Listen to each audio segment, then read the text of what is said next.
Hello GSD lovely, welcome back to my channel. My name is Olisa Gift. It's your girl G to the S to the G. So today I'm going to be showing you how to section your hair.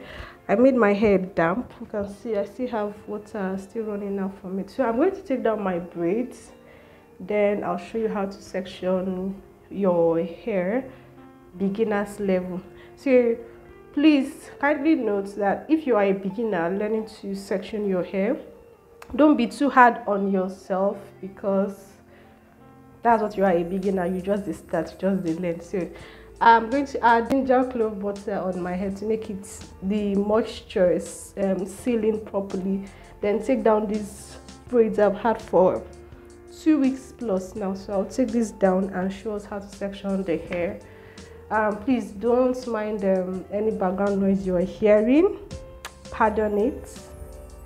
Everyone is, you know, busy. It's a Saturday, so stay tuned. Ginger clove butter, I don't know, focus. Kindly check on my videos, kindly check to see how I made this. I have already posted this, so this is what it looks like. I think I made a lot of this because I've been using it over the week and it's still looking like I didn't touch it. So put this in my hair.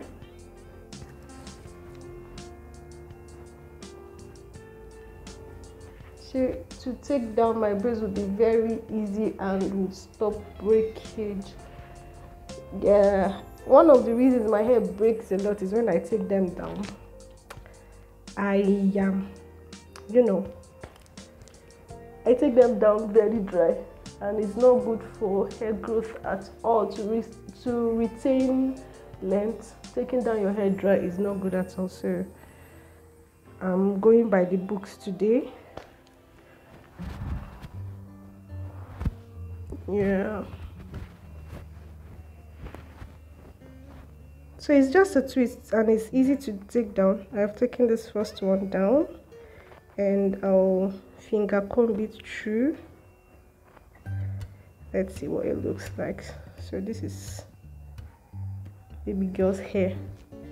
This is how I actually take it down. I go to the middle, open it up, and basically what I'm going to do all through, take it down, finger comb it. That's it. So guys, I'll be right back when I take this down.